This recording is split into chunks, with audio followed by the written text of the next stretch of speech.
Você está no Prisma, Observatório de Negócios. Fique com a gente na ESPM e explore conteúdos exclusivos, debates e as principais tendências em saúde e bem-estar. Um tema mais do que necessário no cenário atual. Aproveite cada minuto da nossa programação. Olá para você que está nos ouvindo ou nos vendo nesse novo episódio de podcast. Hoje com a doutora Camila Andreucci, e que vai falar sobre um tema super legal referente à saúde mental.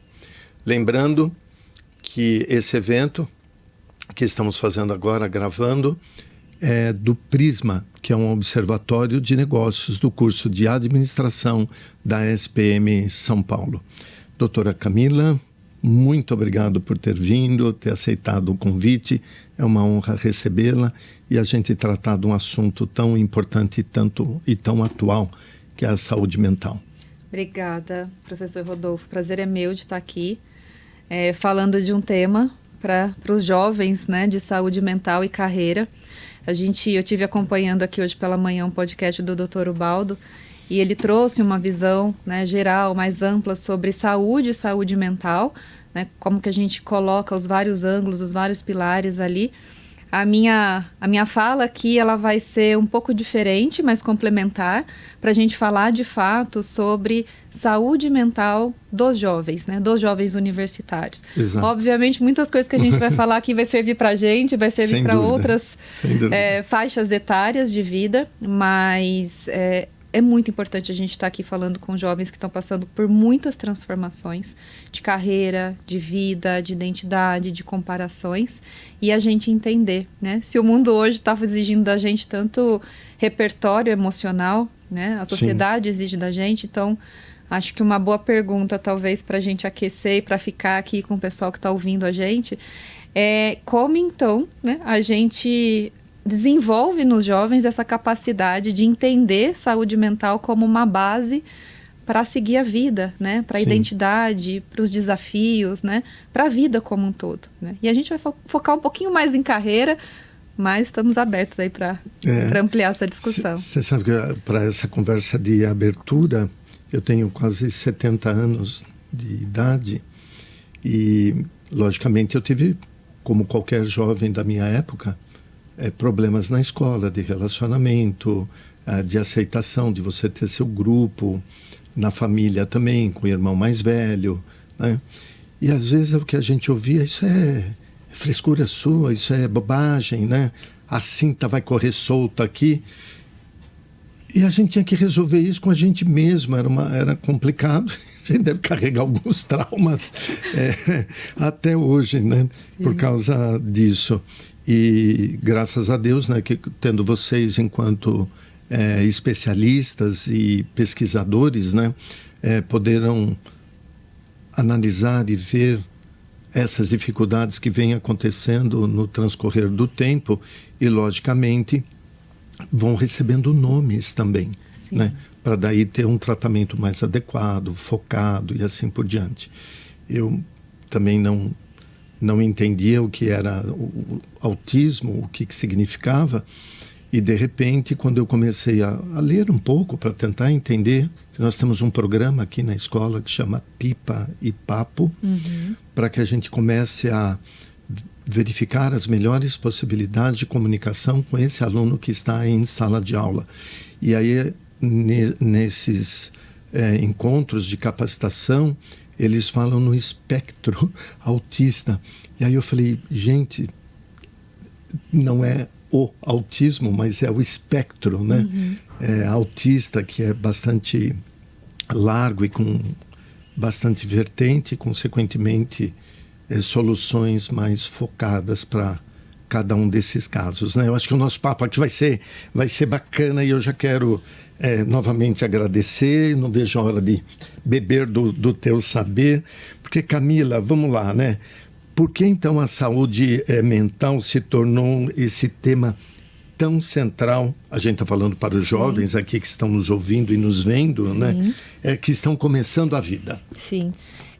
Primeiro um ponto que é importante, professor Rodolfo, é a gente olhar que a gente falar aqui de saúde mental, a gente não está falando só de sofrimento, ou a gente não está falando de diagnóstico em si, né? Seja de um transtorno de ansiedade, depressão, né? De outras questões. Mas a gente está falando aqui de uma capacidade da gente trabalhar processos no longo prazo que vai sustentar a vida. Então, acho que aqui é uma parte muito importante para você que está ouvindo a gente aqui, né? Entender o que a gente está de fato falando e do que a gente está de fato entrando em alguns exemplos mais críticos aqui. Uhum. O fato, né, é que hoje a saúde mental ela se tornou um tema muito relevante porque o contexto mudou muito, não é mais aquele contexto, né, de 40 anos atrás, de 30 anos atrás e nem de 20 anos atrás. Uhum. O contexto está muito mais dinâmico, né? A gente precisa, gostei do que o senhor falou, né, da gente nomear, porque quando a gente nomeia e não pega uma informação só pra gente, no sentido, olha, é isso que eu tenho, é isso que eu só preciso trabalhar sem uma leitura de contexto, a gente, né, fica ali com uma informação vazia e não completa. Então, hoje em dia, né, nunca houve tantas possibilidades, pensando no jovem, né, de escolhas que eles têm. Hoje, pra gente olhar o jovem que está estudando, o jovem que já está trabalhando, o jovem que está saindo da universidade para começar aí a carreira ocupacional dele, né, de trabalho dele, ele já pode trabalhar de onde ele quiser, tem vários formatos de trabalho. As informações que chegam, né, são vias do professor da universidade, mas milhares de outras vias, como redes sociais, né, às vezes ele está estudando ali com 10, 15, 20 abas do computador abertas. Né? É verdade. Então, a informação que chega ali muito rápido. Então, a gente precisa nomear esse contexto, que ele é muito diverso e nunca a gente teve tanta possibilidade de escolha. Né? O jovem, principalmente. Todos nós, mas o jovem, principalmente, que está nesse fomento de, assim, o que eu vou fazer da minha carreira, mas também quem que eu estou me tornando, né? Qual que é a minha identidade? Porque quando ele sai da adolescência para jovem adulto, tem essas questões de formar a identidade, onde ele está exposto no mundo, mas também ele tem que ter a capacidade de desenvolvimento interno, né, das suas capacidades ali, né, sejam emocionais, né, desenvolvimento físico, enfim. Então, esse é um ponto que a gente precisa trazer. O outro é que esse jovem, essa população de hoje, ela vive sob uma comparação constante.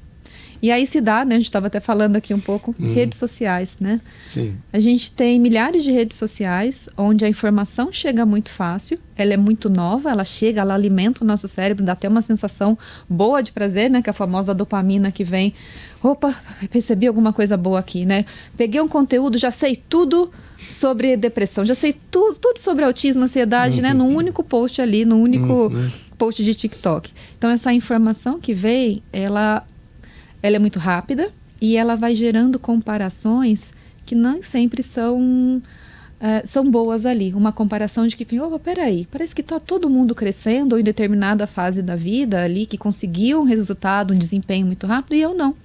Então começa essa comparação que vai mexendo muito na autoestima e também vai trazendo essa alta exigência daquele jovem ali, né?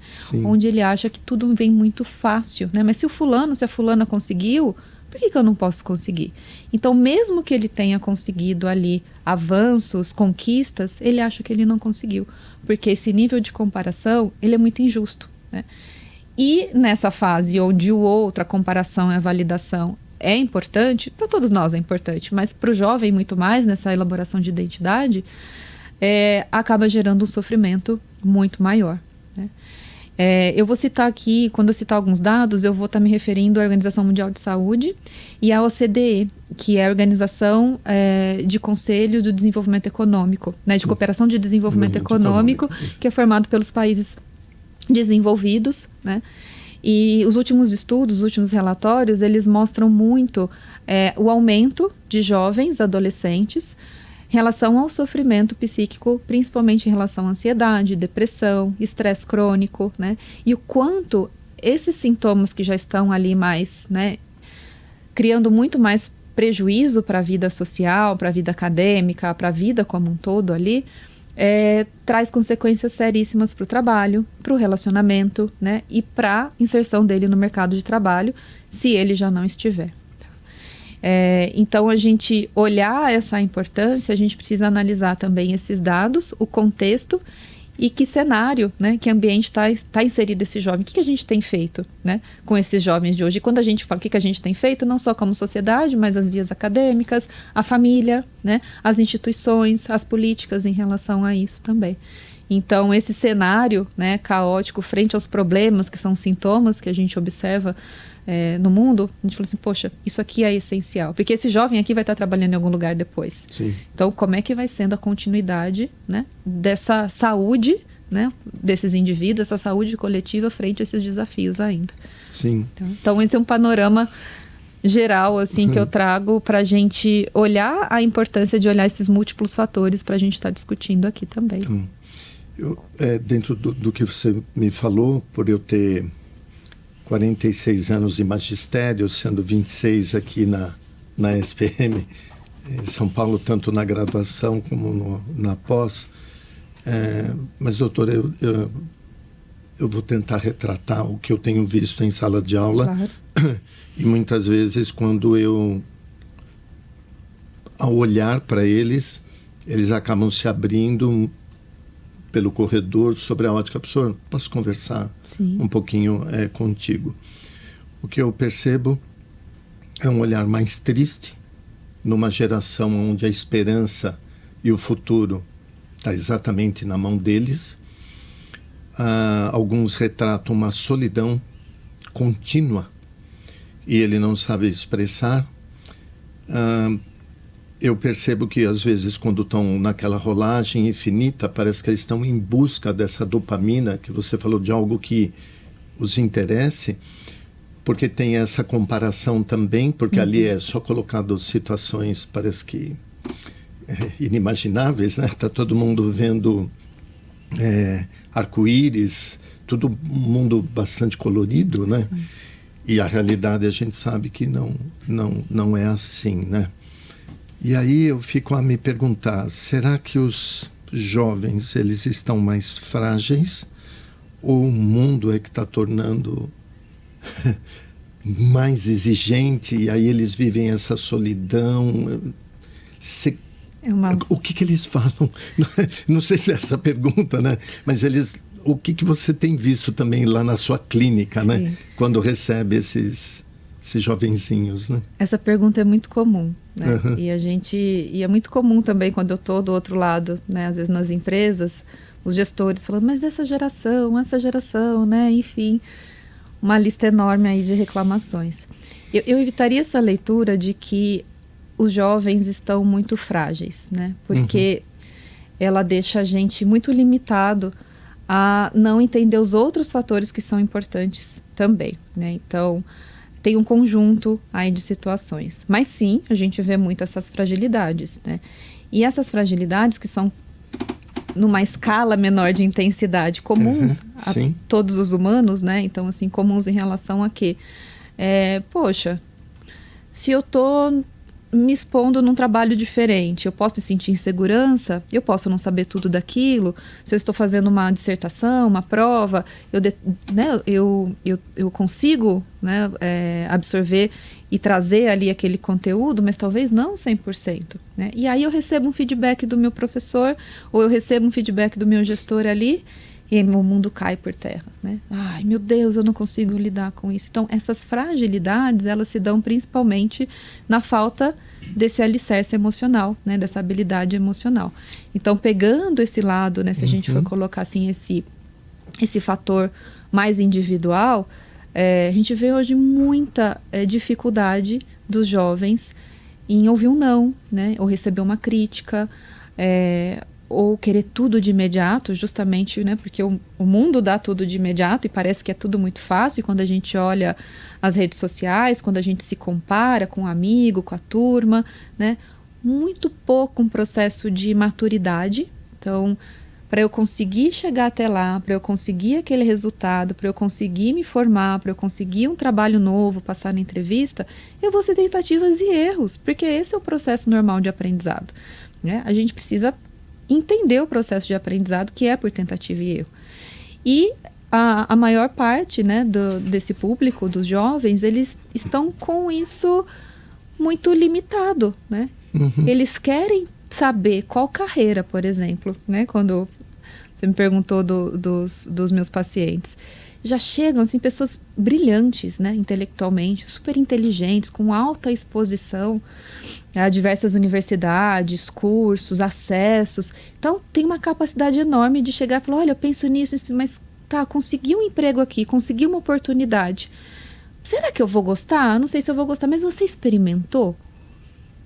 Qual que é o processo de trajetória ali que você está vivenciando? Às vezes ele não quer nem experimentar, né?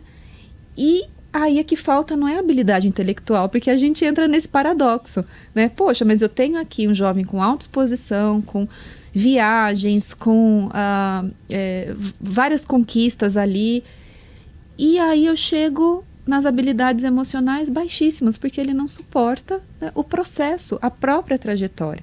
Quando a gente olha um processo de maturidade, eu não estou falando só do processo de ganhar mais tempo de vida, né, de idade, mas a qualidade das vivências que você está tendo ali. A qualidade dos nãos. E essa juventude, ela se torna muito frágil, porque quando ela recebe um retorno negativo, por exemplo, né, ela... Nossa, doutora. Aquilo é uma sentença. Sim. Não quanto à qualidade dela, né? Olha, sim, você não foi muito boa aqui, o seu TCC ou essa sua atuação não deu certo. Aquilo cai para o pessoal, né? Sim. Então, nossa, parece que eu me vi na sala de aula agora. Isso aconteceu na semana passada. E aí, da área devolutiva, porque no sistema eu lancei a nota, e a nota foi 0. E aí essa estudante veio conversar comigo assim, por que 0? Mas como assim 0? Eu falei, qual o problema com o 0 aí para você? Eu quero te ouvir, né, a respeito disso.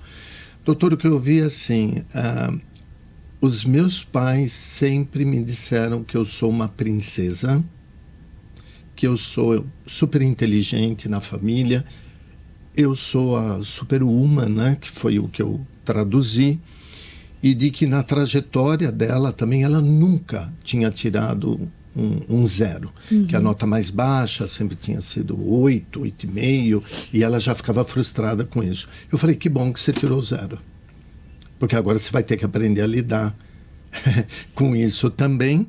Eu falei, mas quando você descreveu o que eu pedi, houve uma falta de foco em cima do tema. Você falou de tudo e não falou absolutamente de nada daquilo que eu pedi, e também com a profundidade que eu pedi.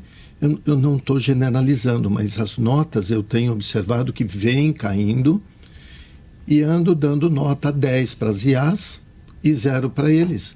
Porque depois no texto está escrito, você também poderá pesquisar isso. Eu falei, gente, ele deu Ctrl+C e Ctrl+V. Sim. Como lidar, eu como professor, estou pedindo uma dica, foco. Eu preciso que eles tenham foco. E é o que está mais comprometido nos dias de hoje, né? Porque o tempo todo tem um monte de coisa tirando o nosso foco, né? Sim, demais. Isso eu concordo. Muito. A responsabilidade... Como é que eles lidam, então, né, com essa... Exatamente. E junto, né, com essa pergunta, né, vem essa questão de que, olha, eles estão mais frágeis, não só por uma responsabilidade individual, né, não só uma responsabilidade desse contexto de mundo, mas como é que está o desenvolvimento deles, né, na relação com a família, de onde esse jovem vem, o que ele já passou para estar até aqui. Muitas vezes a gente vê uma super proteção, né, em relação à família, uma necessidade de não fazer com que esse jovem passe por determinados desafios mesmo, né, de vida, seja de chegar à universidade, de pegar ou não, né, ao contrário, os jovens que lutaram muito para estar aqui, vêm de contextos sociais com muito mais desigualdade, e às vezes desafiadores muito também, mais desafiadores, porque ali ele tem que fazer tudo, ele tem que pegar 3 horas, 2 horas de transporte, ele tem que fazer a comida dele, às vezes ele não vai ter o dinheiro para comprar tudo que ele precisa. Sim. Com muitas responsabilidades ali, uma sobrecarga muito grande, né? E ao mesmo tempo, jovens também, né? Se a gente pegar diferentes partes, né, da configuração da sociedade muito protegidos, com baixa capacidade de expor a frustração, e quando chega uma sentença, né, um feedback de um professor e tudo mais, essa dificuldade enorme de aceitar. Né? E isso é muito contramão do processo de maturidade. E a gente tem um desafio enorme, que quanto mais eles estão nas redes sociais, né? E de novo, né? Eu acho que a tecnologia é uma coisa muito boa, vem para ajudar a gente, acho que não tem que ter um retrocesso. Mas como que a gente dosa isso, principalmente com as IAs, né? A nossa capacidade de pensar, se a gente deixa tudo, né, para a máquina fazer. Se a gente não cria a capacidade ali de pensar sobre qual resposta ou quais são as alternativas que eu posso direcionar aqui, a gente perde a capacidade de pensar. Né? E justamente para ter foco, para ter atenção, para ter concentração, a gente precisa de um processo, né? Porque foco, atenção e concentração a gente consegue aprender também. Só que se eu estou o tempo todo, né, no celular, o tempo todo pensando em várias coisas, vários estímulos ali, eu não consigo direcionar, eu não consigo entender ali que para estudar, para trabalhar, para cozinhar, né, fazer uma coisa do dia a dia, eu tenho que ter um tempo. Não posso assim, aparece. Eu tenho tempo, eu tenho que ter um tempo de ler o meu livro, eu tenho que ter um tempo de ler a dissertação que eu fiz, de pensar sobre aquilo, né? Porque isso, né, o conteúdo por si vem. Mas e o nosso processo de escolha? Né? E o nosso processo de amadurecimento para o que eu vou fortalecer ali para depois eu poder escolher e direcionar uma vida que faz mais sentido para mim? Então, mas será que nós como pais talvez não estejamos errando, querendo acertar, fazendo uma agenda para a criança, onde ela tem que sair para a escola, aí vai para o balé, aí depois vai para o inglês, depois vai para o arco e flecha, depois vai para isso, para aquilo, né? Depois vem para casa, não tem tempo de fazer lição de casa, aí está cansado, tem que dormir. Quer dizer, ela também está nessa constante rotação. Será que não estamos errando de fazer isso para que a pessoa também, esses pequeninos, né, não estejam tendo tempo de foco? Quando a gente olha, né, vejo assim, quando a gente olha crianças, né, até a fase da adolescência, a gente vê, obviamente, né, principalmente a gente que mora aqui em São Paulo, uma hiperativação de várias atividades ali ao longo do dia. Às vezes é uma agenda executiva que uma criança tem. Então, com certeza isso dificulta, porque não adianta só eu munir, né, trazer um subsídio de intelectual, né, de atividades, de habilidades, ali ela consegue fazer um desenvolvimento motor, ela faz inglês, faz francês, faz um monte de coisa, se eu não trago ali conexão e vínculos, se eu não dou a base de suporte de habilidades emocionais, se eu não ajudo ela a entender o que é autonomia e o que aquela criança, né, pensando na criança até a adolescência, ela é capaz de fazer as coisas com funcionalidade, de tirar o lixo da casa, de cortar um legume, de trazer uma mobilidade ali. Às vezes tem um aparato de proteção mesmo, seja porque às vezes tem alguém que faça pra gente, tem alguém que a gente contrata, que a gente faz, ou mesmo que não tenha essa realidade, os pais fazem tudo querendo que ele se dedique só aos estudos, né? Por exemplo, né? Fica ali 18 horas estudando. E isso também não é viável. Né? Quando a gente trabalha um pouco mais do nosso horário e a gente, né, tem essa rotina também, nós adultos, a gente já não fica sobrecarregado. Essa produtividade, ela não é crescente, ela não é sustentável, ela acaba sendo decrescente. Então, isso que você trouxe, professor, é muito importante, porque o processo de desenvolvimento socioemocional, de habilidades, ele começa desde a infância. Né? E aí, voltando aqui para o nosso público, de novo, dependendo do ritmo, né, que se já vem desse contexto de família, dessa proteção de mediação de conflitos, de exposição a vínculos, né, isso tende a piorar.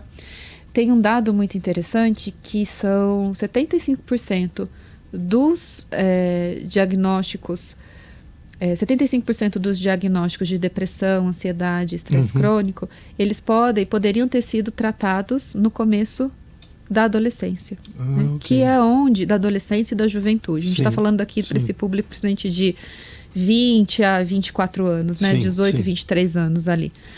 Então, se os jovens começassem a nomear, a perceber o quanto a importância como um ativo mesmo, a saúde mental, e aqui como um ativo, não estou falando de ativo só de produtividade, não. Eu estou falando de um ativo de proteção mesmo, de alicerce para sustentar a identidade deles, para sustentar os processos que eles vão ter.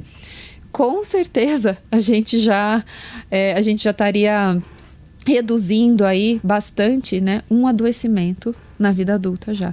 Porque os sintomas já vêm. Então, assim, a falta de foco, a falta de concentração, não conseguir começar ou não conseguir finalizar uma leitura, um texto, uma escrita, uma conclusão ali. Ou, eu tento me organizar, mas eu não consigo ter uma hora, sono de qualidade, né? Não é só dormir 7 ou 8 horas, mas como que está a qualidade do seu sono?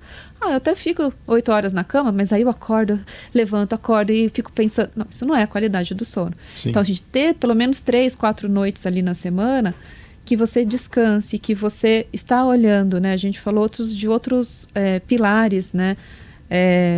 Protetivos de saúde mental. E um dos pilares, né? A gente está falando dos eventos, dos fatores biológicos. Então, o sono, a alimentação, né? A qualidade da comida. Está comendo comida de verdade? Sim, né? sim. Uso de substâncias, né? Então hoje a gente tem energético de todos os sabores, de facilidade. Então, mas espera aí, para eu produzir, eu preciso estar sempre tomando esses energéticos? Qual que é o impacto disso na minha saúde? Então, nossa, é porque você trouxe... Difícil lembrar de outra coisa. Mas não tenha dúvida. Porque quando eu dou a atividade, eu falo, você não começou ainda, né, em sala de aula? Professor, eu tenho TDAH. Nossa, se eu tivesse trazido o meu remedinho. Parece que o remedinho virou a balinha tic-tac, né, que parece que todo mundo tem. E será que não estamos simplificando muito esse negócio? É muita gente que eu tenho percebido. E eu tenho TDAH até entre eles. Sim. Né? E tá comum comigo, como se eu tivesse, eu tô com sono, ou eu tô com sede, eu tenho TDAH. Eu tenho TDAH. É daqui, dali, de lá, colar. Como você vê isso? É uma ótima pergunta e que eu vejo assim que precisa ser respondida até com muito cuidado, porque eu imagino, não é só TDAH que chega, já chegou muito, eu tenho ansiedade, né? Porque eu sou assim mesmo, eu tenho burnout, né? Então, vamos falar do TDAH, né? Que eu acho que vai cobrir os outros também, porque é muito recorrente. Chegar, inclusive, no consultório ou nas organizações, né? Essa questão, eu não consigo produzir, eu não consigo performar porque eu tenho alguma coisa, né? E geralmente vem o TDAH que a gente está falando aqui, que é o transtorno de déficit de atenção e hiperatividade. E aí me dá a impressão também que na rapidez é o remedinho que vai resolver. Sim. Por isso a expressão que eu usei, eu não tomei meu remedinho, ou o meu remedinho ficou em casa. Se tivesse, me ajudaria aqui. Sim. Uma muleta, dependência ali, né? Uma muleta, né? Então, assim, o diagnóstico, ele existe, né? Então, existem diagnósticos de TDAH. Ele ficou muito mais evidente, né? Na última década, principalmente, porque muitas pessoas não eram diagnosticadas lá mais cedo. Então, a gente teve mais estudo, né? Teve muito mais estudo científico em relação a isso. Então, é um transtorno que existe, que precisa ser olhado com cuidado. Mas o que eu tenho visto muito é que chegam principalmente, assim, no consultório, pessoas falando, eu tenho TDAH. Então, assim, um hiperdiagnóstico de TDAH, que não é, né, na verdade, foco, mas que o transtorno ele é confundido, na verdade, pelas pessoas com outros fatores. Que assim, olha, eu tô com falta de foco, né, com outros sintomas que nem sempre caracterizam como TDAH. O diagnóstico de TDAH. Né? Até, perdão, é bom para eu também saber, para eu falar para o estudante, é TDAH mesmo? Você tem certeza? É que muitas vezes entra numa funcionalidade, o TDAH é como uma muleta. Então, assim, olha, eu tenho isso, né? E eu tenho ansiedade generalizada, eu tenho transtorno de déficit de atenção e hiperatividade. Né? E a gente precisa ter muito cuidado, que nem sempre a pessoa tem. Às vezes a pessoa, esse jovem, só está muito esgotado, com várias noites sem dormir, comendo absolutamente muito ruim, usando substâncias, comendo ultraprocessados, comendo food, né, food truck, todas essas coisas, né? Bebendo muito, né? Usando substâncias, né, lícitas ou ilícitas, esgotados, cansados, se sentindo um fracasso, né? Uma baixa autoestima, procrastinando muito. E aí, né, que são alguns sintomas dentro de um diagnóstico de transtorno de hiperatividade, mas que não representa o transtorno, porque o transtorno, o TDAH, ele precisa ter uma análise muito detalhada do ambiente, da história de vida da família, né? Do aspecto clínico. Então, assim, ele é muito importante. A gente ter um diagnóstico, seja ele qual for, a gente nomeia. É muito importante porque existe um caminho de melhora ali daquela qualidade de vida, né? De tratamento e tudo mais. Agora, se eu tenho um diagnóstico um pouco mais apressado, né, que não é um bom diagnóstico, e eu assim, tá aqui o médico, tá aqui a medicação, né, o médico chega, tá aqui a medicação, ou até a automedicação, que a gente falou no episódio anterior, a gente perde uma oportunidade de trabalhar a rotina daquele jovem, a gente perde a oportunidade de entender também ali, mas por que ele tá com sono tão atrapalhado, né? Porque ele chega em casa e vai dormir 3 horas da manhã, ele teria que estar aqui na faculdade às 8, às 9, e ele não consegue. Né? Então está com uma rotina muito bagunçada. Então a gente perde essa grande oportunidade quando vem um diagnóstico, eu vou chamar assim, de um diagnóstico apressado, com a possibilidade de trabalhar efetivamente rotina e habilidades comportamentais e emocionais ali, né? A medicação, ela ajuda muito, mas ela não pode ser a única via de mudança.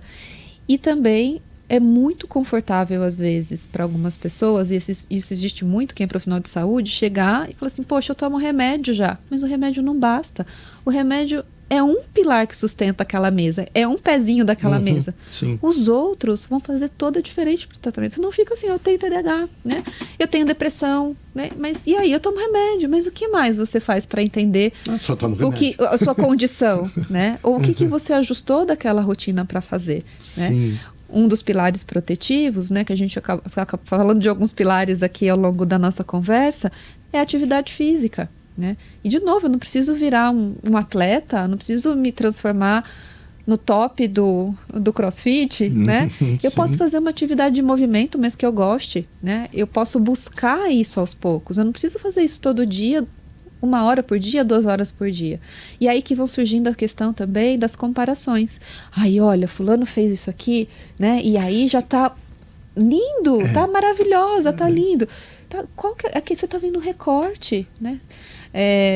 E por um outro lado também essa questão da comparação. Quantas mulheres jovens não chegam, e homens também, né? Muito mais as mulheres universitárias, chegam no consultório magras, né? Não tem nenhuma condição e estão aplicando a canetinha lá, né? Eu falei, gente, pra quê? Né? Então, percebe que isso vai passando por um processo também de validação e de caminhos muito rápidos. Eu tomo remédio porque eu vou melhorar. Só o remédio não vai te ajudar. De novo, o diagnóstico é bom, curto, né? A medicação é muito boa, desde que olhado de um diagnóstico bem completo. Então, se você não olhar nesse aspecto de que você também é responsável de desenvolver a sua responsabilidade frente àquilo, né? Você não vai passar por um processo mesmo de fortalecimento e de amadurecimento e de melhora, se você realmente tem um diagnóstico, né? Tem o TDAH, ou tem depressão, ou tem ansiedade, né? Sim. Então, olhar como um fator de responsabilidade também é importante. Ou o ambiente, né? A gente estava falando muito de ambiente aqui também, né? A gente cria forças para falar assim, esse lugar aqui não é bom, né? Uma cultura tóxica.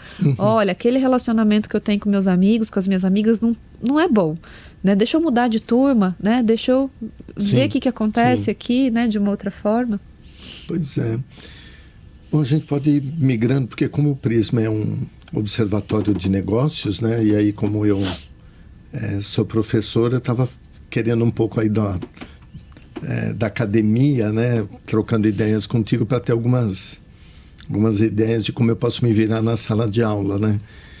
Mas eu sei também que você atuou e atua, né? Também em empresas cuidando desse aspecto da saúde mental. Então eu queria entender qual é a relação entre a saúde mental e a carreira, até porque esses jovens daqui a pouco já estão estagiando ou vão estagiar, e depois do estágio já vai ter o seu caminho de analista júnior e por aí vai, né? Sim. Bom, primeiro que carreira não é só formada, né, construída só de competências técnicas, né? Então, o que faz mesmo o diferencial ali de manter, né, na construção da carreira para os jovens e depois, né, estando ali construindo a sua carreira, é a capacidade mesmo deles terem de melhorar e desenvolver essas capacidades emocionais. Então, como que eu lido com a frustração? Quando apresenta um desafio naquele ambiente de trabalho, o que eu estou experimentando? Como que está o meu grau ali, né, a minha conexão mesmo, né, dos relacionamentos? Eu consigo fazer vínculos? Eu consigo me posicionar diante de um conflito? Né? E percebe que isso pode ser um fator também que vai gerar muito medo, né, muita insegurança. Porque ele nunca trilhou aquele caminho, ele nunca foi, né, o estagiário, o analista, o trainee daquela empresa, naquele contexto, com aquelas pessoas. Então, esse caminho, ele é demorado mesmo. É demorado no sentido do processo, né? Não estou falando que é como antes, porque as coisas estão muito mais rápidas hoje, né, também. E a gente também tem que tomar cuidado quanto a isso, porque às vezes eu vejo muitos jovens em burnout, porque ficam, né, das 9 até as 11, até as 9 no escritório, né, e aí numa produtividade insustentável, mas isso é muito valorizado também, né, em empresas que não têm essa responsabilidade de cultura mesmo, né, de olhar saúde como um ativo mesmo de governança, né, para a sustentabilidade do negócio. Então pode ser uma contramão, né? Mas eu produzo. Não, inclusive veja a sua produtividade se ela te permite trabalhar outros pilares e fatores protetivos da sua vida que são muito importantes. O sono, alimentação, os vínculos, afeto e tudo mais. Então esse jovem, voltando aqui, né? Esse jovem, para esse meu raciocínio, esse jovem quando ele vai para o mercado de trabalho, ele está muito capacitado. Ele sabe, né? Ele tem a teoria, ele estudou, ele se formou, ele se preparou. Mas o que ele vai vivenciar ali é o ciclo de aprendizado, de passagem, né? Que não é só dele, que envolve outras pessoas, que envolve aonde que está o desafio daquele negócio, daquela empresa que ele está trabalhando, quais áreas ele precisa se relacionar.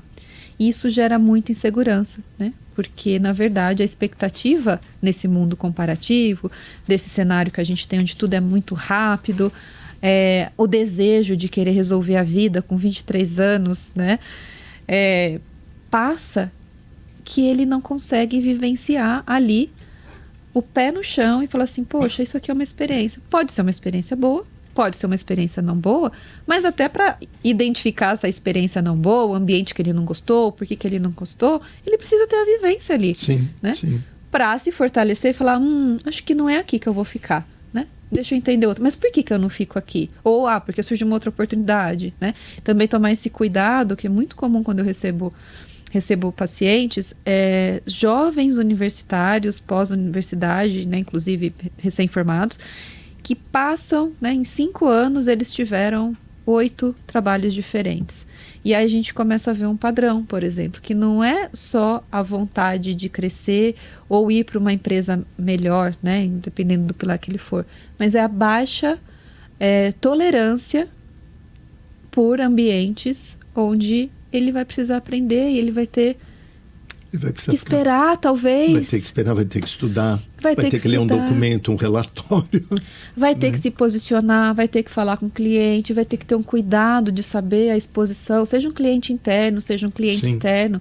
Então, esse esperar, né, não vem, né? E quando a gente fala esperar, geralmente quando a gente fala uma geração mais velha falando para essa geração atual, parece assim, mas você está achando que eu vou esperar o quê? 20 anos para ser promovido? Não é esse esperar, é esperar do processo, né? Porque hoje as coisas são mais rápidas, mas você tem maturidade de experiência, né, para entender e lidar com eventos críticos, para entender quando tiver uma pessoa ou você mesmo lá no seu time enfrentando um momento de vida muito difícil e você está passando por um processo de depressão e ansiedade, como é que você vai lidar com isso? Quando alguém do seu time, numa pandemia, né, como a gente teve, falecer, o que você vai fazer?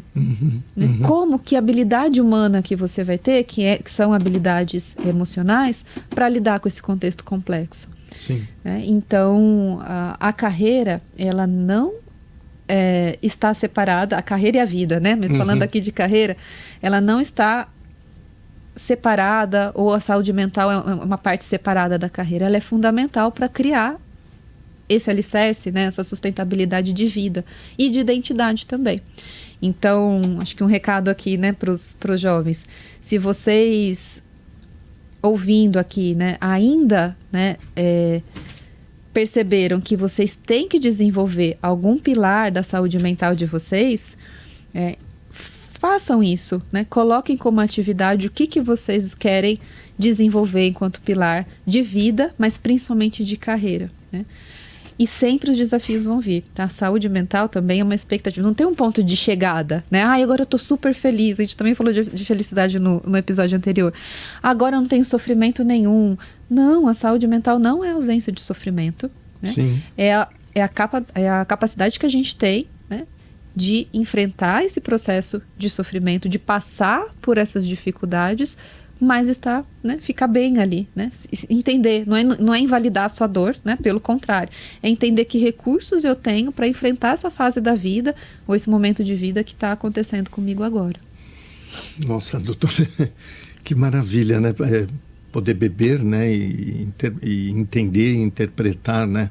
A realidade que a gente está vivendo, e gostaríamos de ter mais tempo para a gente poder dialogar, né? Então, aí, numa ideia de fechamento, a pergunta seria: o que realmente protege a saúde mental dos nossos jovens de hoje? Lembrando que a gente não tem dicas simples. Sim. Assim, né? Lembra que saúde mental, acho que isso é um ponto para todo mundo que estiver ouvindo gravar. Ela depende de um conjunto de fatores. Então, não é um fator, mas um conjunto. E a gente não precisa ser excelente em todos, porque aí deixa a autoexigência de lado, né? E vamos olhar realmente assim para o que é possível. Então, primeiro que eu falei dos fatores fisiológicos, né? Como é que está meu sono? A qualidade do meu sono, a minha alimentação, como que eu estou lidando ali, né, com cansaço, com frustração. Eu estou me sentindo cansado? Por que eu estou me sentindo cansado? Quais são os eventos que estão aqui no meu ambiente, né, estressores ou não, que momento que eu estou passando de vida? Poxa, eu estou terminando a faculdade, mas também estou com uma pessoa da minha família doente. Poxa, isso impacta. Como é que você está olhando isso? Como é que você está lidando com isso?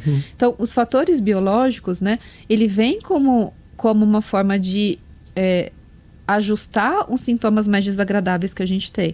Então, do cansaço, da fadiga excessiva, né? Então, por isso, sono, alimentação, o movimento do corpo. De novo, ninguém precisa ser atleta, né? Se for, tá ótimo, não tem nenhuma contraindicação. É ótimo isso, incentivo muito. Mas o movimento do corpo, de repente é uma caminhada todo dia, é um movimento, é descer de uma estação um pouco mais cedo para você ir caminhando, mas caminhando mesmo, né? Não caminhando olhando no celular.